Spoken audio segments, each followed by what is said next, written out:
आप देख रहे हैं न्यूज़ वर्ल्ड में, हूं आपके साथ मोहम्मद कमर खान। भारतीय जनता पार्टी के मध्य प्रदेश से राज्यसभा उम्मीदवार जॉर्ज कुरियन ने भोपाल स्थित मध्य प्रदेश विधानसभा में अपना नामांकन दाखिल कर दिया है। इस दौरान उनके साथ मध्य प्रदेश के मुख्यमंत्री डॉक्टर मोहन यादव, भाजपा प्रदेश अध्यक्ष वी शर्मा समेत पार्टी के कई नेता मौजूद रहे। सीएम डॉक्टर मोहन यादव ने कहा कि मैं केरल के लोकप्रिय नेता और भारत सरकार के मंत्री जॉर्ज कुरियन का यहां स्वागत करता हूं। मैं पार्टी के राष्ट्रीय अध्यक्ष जेपी नड्डा और प्रधानमंत्री नरेंद्र मोदी का धन्यवाद करता हूं। मेरी और मध्य प्रदेश सरकार की ओर से जॉर्ज कुरियन का स्वागत है और निश्चित तौर पर हम जीत की ओर आगे बढ़ेंगे।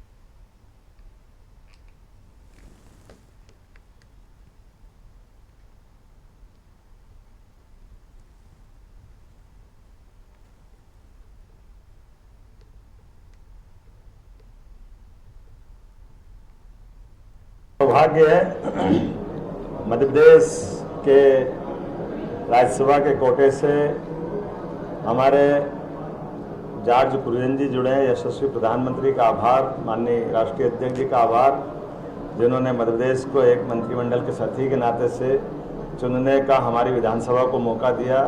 मैं राज्यसभा की ओर से आपके नाम निर्वाचन पत्र में मेरे अध्यक्ष माननीय वी शर्मा जी, हमारे प्रभारी डॉक्टर महेंद्र सिंह जी, हमारे सह प्रभारी माननीय सतीश उपाध्याय जी, हमारे पार्लियामेंट्री बोर्ड के माननीय सदस्य डॉक्टर सत्यनारायण जटिया जी, इस अवसर पर दोनों डिप्टी सीएम, हमारे सारे वरिष्ठ नेताओं के साथ हमने आज ही मिलकर के फॉर्म जमा किया है। और जिस प्रकार से हमारा अपना अभी तक का प्रतिनिधित्व था, माननीय सिंधिया जी के रहे से वो ऑलरेडी मंत्री थे माननीय मोदी जी के, अब वो लोकसभा से निर्वाचित हुए तो हमको पुनः एक मंत्री मिले। ये हमारी एक तरह से शुभंकर वाली स्थिति है। हमारे अध्यक्ष जी के साथ मैं अपनी ओर से माननीय नड्डा जी को, माननीय मोदी जी को बधाई देना चाहूँगा और धन्यवाद भी अदा करूँगा कि केरल से संबंध जोड़ा। हमारे यहाँ अलग भेष, अलग भाषा, अलग वेश, फिर भी अपना एक देश। ये जो भाषा को, क्षेत्रीयता को, परस्पर अंतरंगता को बढ़ाने का ये जो निर्णय है, वो सच्चे अर्थों में केरल से तो शंकराचार्य जी के समय से हमारा एक अलग संबंध है। मेरी अपनी ओर से माननीय कुरियन जी के इस निर्वाचन के लिए भी शुभकामना, बधाई, और उम्मीद करेंगे कि मध्य प्रदेश को आपके मंत्रिमंडल होने का हम सबको लाभ मिलेगा। मेरी अपनी ओर से पुनश्च बधाई। आज मध्य प्रदेश से राज्यसभा का नॉमिनेशन हमारे कैबिनेट के मंत्री और केरल के हमारे वरिष्ठ नेता आदरणीय जॉर्ज कुरियन जी ने राज्यसभा के लिए आज नॉमिनेशन अभी किया है। हम माननीय प्रधानमंत्री जी का, माननीय राष्ट्रीय अध्यक्ष जी का, माननीय अमित शाह जी का धन्यवाद करते हैं, एक ऐसे नेता को जिन्होंने भारतीय जनता पार्टी को केरल के अंदर स्थापित करने के लिए अपने जीवन में लगातार संघर्ष किया है और इस नाते से एक महत्वपूर्ण भूमिका उन्होंने निभाई है। आज मध्य प्रदेश का सौभाग्य है कि केरल से आज जॉर्ज कुरियन जी मध्य प्रदेश से राज्यसभा के लिए नामांकन दाखिल किया है और मध्य प्रदेश के भारतीय जनता पार्टी के सभी कार्यकर्ता इस बात के लिए उत्साहित भी हैं और माननीय जॉर्ज कुरियन जी का हम बहुत हृदय से यहाँ पर स्वागत करते हैं और भारतीय जनता पार्टी मध्य प्रदेश के सभी कार्यकर्ताओं की ओर से उन्हें बहुत बधाई और शुभकामनाएं। ये एक ऐसा अवसर है कि तमिलनाडु को भी मध्य प्रदेश से अवसर मिला है तो केरल को भी अवसर मिला है, तो इसलिए राष्ट्रीय एकात्मता के लिए मध्य प्रदेश की अपनी महत्वपूर्ण भूमिका है। मैं पुनः एक बार आदरणीय जॉर्ज कुरियन जी को बहुत बधाई और शुभकामनाएं देता हूं। माननीय मुख्यमंत्री जी आज हमारे बीच में उपस्थित हैं। आदरणीय जॉर्ज जी है तो मुख्यमंत्री जी आज मैं प्रधानमंत्री जी मोदी जी और नड्डा जी, अमित शाह जी और पूरा जो नेशनल लीडरशिप है उनको धन्यवाद देना चाहता हूँ और मध्य प्रदेश का मुख्यमंत्री मोहन यादव जी और अध्यक्ष वी शर्मा जी और मध्य प्रदेश का कार्यकर्ता लोग और पूरा जो लीडरशिप है उनको धन्यवाद देना चाहता हूँ। और इधर जो लोगों का जो इश्यूज होता है ये मैं हल करने के लिए तैयार हूँ। धन्यवाद।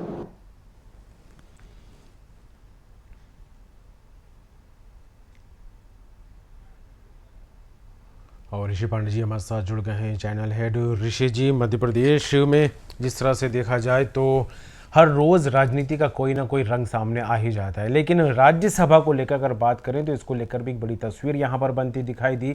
बीजेपी का फिलहाल कोई उम्मीदवार नहीं, बीजेपी ने जॉर्ज कुरियन को जो है उम्मीदवार घोषित कर नामांकन भी दाखिल कर दिया है। किस तरह देखें इस नाम को? देखिए, मध्य प्रदेश में एक सीट जो खाली हुई थी वो हालांकि अर्धवार्षिक चुनाव है, ये जी 2-2.5 साल कार्यकाल बचा है इसका, जो देवेंद्र सिंधिया की सीट का। जी तो उसमें जॉर्ज कुरियन को जो दिया है, क्योंकि केरल में बीजेपी का काम बिल्कुल कमजोर रहा है और बीजेपी वहाँ पे अपने पांव पसारने की पूरी रणनीति पे काम कर रही है। जी इसी के तहत जॉर्ज कुरियन को केंद्र में मंत्री का पद दिया गया जी। है। अब उनको कहीं ना कहीं से, चूंकि लोकसभा चुनाव संभव नहीं है, तो राज्यसभा में उनको पहुंचाना है। मध्य प्रदेश में एक सीट जो खाली हुई थी उस पर उनको भेजा गया है और ये पहली बार अवसर नहीं है मध्य प्रदेश में। से पूर्व में भी कई सारे लोगों को, मध्य प्रदेश से बाहरी लोगों को जी भेजा गया है। अभी वर्तमान में मुरुगन जो तमिलनाडु से आते हैं जी वो ऑलरेडी राज्यसभा के मेंबर हैं। तो केरल से भी कोटे से वो राजगोपाल, अटल बिहारी वाजपेयी सरकार में मंत्री थे, तो वो राजगोपाल को भी मध्य प्रदेश के कोटे से भेजा गया था। यूं देखा जाए तो बहुत बड़े बड़े दिग्गज हैं। लाल कृष्ण आडवाणी मध्य प्रदेश से राज्यसभा कोटे से जा चुके हैं, जी सिकंदर बख्श जा चुके हैं, शांता कुमार है, अभी वर्तमान में धर्मेंद्र प्रधान, प्रकाश जावड़ेकर, ढेरों नाम है जो कि मध्य प्रदेश से एक राज्यसभा की तरफ मध्य प्रदेश के कोटे से जा चुके हैं। हालांकि ये मध्य प्रदेश के नेताओं के हितों के साथ तो एक तरीके से कुठाराघात है, जी। क्योंकि यहाँ के विधायकों के आधार पर जब राज्यसभा का सीट मिलनी है तो नैतिक रूप से तो मध्य प्रदेश के किसी नेता को राज्यसभा की जिम्मेदारी मिलनी चाहिए थी जी और कई सारे लोग थे दावेदार। सबसे पहला बड़ा नाम तो केपी यादव का था, जी जो पिछले लोकसभा चुनाव में जब ज्योतिरादित्य सिंधिया कांग्रेस के सबसे दमदार नेता थे, उन्होंने शिवपुरी गुना से चुनाव हराया था जी और लोकसभा में पहुंचे थे वो। इस बीच सिंधिया भाजपा में आ गए। अब सिंधिया ने भाजपा में आकर अपनी शिवपुरी गुना सीट से वापस चुनाव लड़ा तो केपी यादव का टिकट कटा। केंद्रीय गृह मंत्री अमित शाह जब चुनाव के दौरान आए थे और एक असंतोष का माहौल था शिवपुरी गुना में, क्योंकि वहाँ की जो राजनीतिक समीकरण है, जो जातिगत समीकरण है, वो यादव बहुल सीट है। तो यादवों को संतुष्ट करने के लिए अमित शाह ने भरोसा दिलाया था कि आप चिंता मत करो, इनकी चिंता करना मेरा काम है। तब लोगों को लग रहा था कि सिंधिया जो सीट रिक्त करेंगे उसमें शायद केपी यादव का भाग्य खुल सकता है। लेकिन जब कल लिस्ट आई तो केपी यादव को न देते हुए कुरियन को टिकट दे दिया है और ये एक तरीके से केपी यादव हो या मध्य प्रदेश के एक दूसरे दिग्गज नेता है नरोत्तम मिश्रा, वो भी लंबे समय से ट्राई कर रहे थे। एक दलित वर्ग से आते हैं लाल सिंह आर्य, जो राष्ट्रीय स्तर पे भाजपा के अनुसूचित जाति मोर्चा के राष्ट्रीय अध्यक्ष हैं, उनका भी नाम था। पर इन तमाम लोगों को दरकिनार करते हुए पार्टी ने एक विस्तार की सोच के साथ, संगठन के विस्तार की सोच के साथ जॉर्ज कुरियन को उम्मीदवारी दी है और उनका आज पर्चा भर दिया। चूंकि वो सिंगल नाम है तो उनका निर्वाचन तय है। तो ये आगे के लिए भी भाजपा को केरल की दृष्टि से देखा जाए तो बहुत अच्छा बीजेपी का प्रयास हो सकता है, लेकिन मध्य प्रदेश के नेताओं की दृष्टि से देखा जाए तो मध्य प्रदेश के साथ अन्याय हुआ है। जी ये बिल्कुल ऋषि जी, जिस तरह से आपने भी जिक्र किया, हालांकि ये पहला नाम नहीं है जॉर्ज का, इससे पहले भी जो है मुरुगन जो है मध्य प्रदेश से राज्यसभा के लिए चुने जा चुके हैं। तो क्या वजह मानी जाए कि जिस तरह से मध्य प्रदेश में दूसरे प्रदेशों को नेताओं को आयात करना पड़ा है भारतीय जनता पार्टी को? मध्य प्रदेश में भी कई दिग्गज नेता हैं जिनका जिक्र आपने भी किया, केपी यादव की बात हो, डॉक्टर नरोत्तम मिश्रा का नाम भी कहीं ना कहीं चर्चाओं में था, पवैया का नाम को लेकर भी कहीं ना कहीं जो कयास लगाए जा रहे थे। तो क्या वजह मानी जाए कि मध्य प्रदेश के नेताओं पर भरोसा नहीं है या फिर कुछ और रणनीति अपनाना चाहती है बीजेपी? नहीं, ये मध्य प्रदेश के नेताओं के भरोसे वाली बात नहीं है। भाजपा एक राष्ट्रीय दल है, केंद्र में उसकी सरकार है, उसको सभी राज्यों का प्रतिनिधित्व देना है केंद्र की सरकार में, तभी वो एक जब यूनियन गवर्नमेंट है तो उसको पूरे सभी जगह कश्मीर से लेके कन्याकुमारी तक सभी राज्यों का प्रतिनिधित्व उसके पास होना चाहिए। और उसी रणनीति के तहत बीजेपी जिन राज्यों में कमजोर है, जहां पर बीजेपी के सांसद ज्यादा मात्रा में जीत के नहीं आते या बिल्कुल नहीं आ पाते, वहां से भी लोगों को अटल जी ने ओ राजगोपाल को मंत्री बनाया था। तो ओ राजगोपाल उस समय जब मंत्री बनाए गए थे, तब अब तो बीजेपी में फिर भी काम दिख रहा है, सॉरी केरल में अभी भी अब बीजेपी का काम दिखता है। तो उस समय तो बिल्कुल जीरो था काम, तब वो राजगोपाल को 2 बार मध्य प्रदेश से उम्मीदवारी दी थी। तो ऐसा नहीं है कि बीजेपी के मध्य प्रदेश के नेताओं के योग्य नहीं थे या उनमें वो क्षमता नहीं थी कि वो मध्य प्रदेश से राज्यसभा का प्रतिनिधित्व करते, लेकिन चूंकि भाजपा को अपने स्तर पे एक राष्ट्रीय स्तर का दल भी दिखना है, और ये अकेला भाजपा अकेला मामला नहीं है कि बीजेपी ने ऐसा किया हो। आपको याद होगा मध्य प्रदेश से मुनव्वर सलीम है जो विदिशा के रहने वाले हैं, उनको उत्तर प्रदेश से समाजवादी पार्टी ने राज्यसभा सदस्य बनाया था, जबकि उनको उत्तर प्रदेश से कोई लेना देना नहीं था। इसी प्रकार कांग्रेस से भी तमाम लोग, हंसराज भारद्वाज मध्य प्रदेश से राज्यसभा में गए हैं, गुलाम नबी आजाद एक बार मध्य प्रदेश से जा चुके हैं। तो तमाम लोग इधर उधर से जाते हैं, और चूंकि राज्यसभा में ऐसा कोई मूल निवासी वाला कोई ऐसा क्राइटेरिया नहीं है, मूल निवासी का प्रमाण पत्र कोई फटाक से बना लेता है। सुषमा स्वराज को जब मध्य प्रदेश से राज्यसभा कोटे में भेजा था, तब वो मध्य प्रदेश की वोटर नहीं थी, तो एक दिन पहले ही उनको भोपाल से वोटर बनाया और उनको राज्यसभा का उम्मीदवार बना दिया। तो सामान्य सी बात है, लेकिन हम इसलिए ये वाली बात मैंने शुरू में कही थी कि मध्य प्रदेश में चूंकि नेता आस लगाए बैठे थे, उनकी आस के पर तुषारापात हो गया। बिल्कुल, मध्य प्रदेश के नेताओं के साथ कहीं ना कहीं कुठारघात, जो विश्वास जताए बैठे हुए थे, जो उम्मीद लगाए बैठे थे, कहीं ना कहीं उम्मीदें भी यहाँ पर टूटती नजर आई।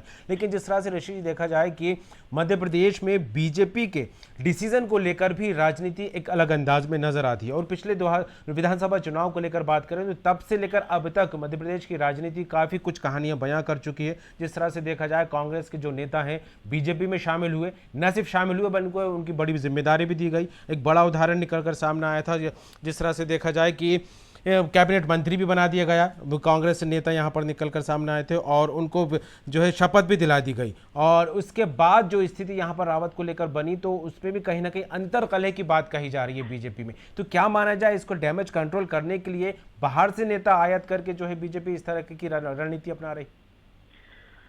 ऐसा नहीं है, राजनीतिक स्तर पे पार्टियों को कई सारे डिसीजन लेना पड़ते हैं।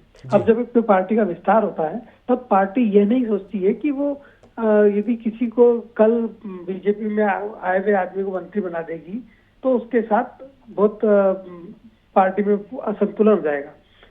रामनिवास रावत जिस समय बीजेपी में ज्वाइन हुए थे, तो उस समय मुरैना की सीट जीतना भाजपा की प्राथमिकता था।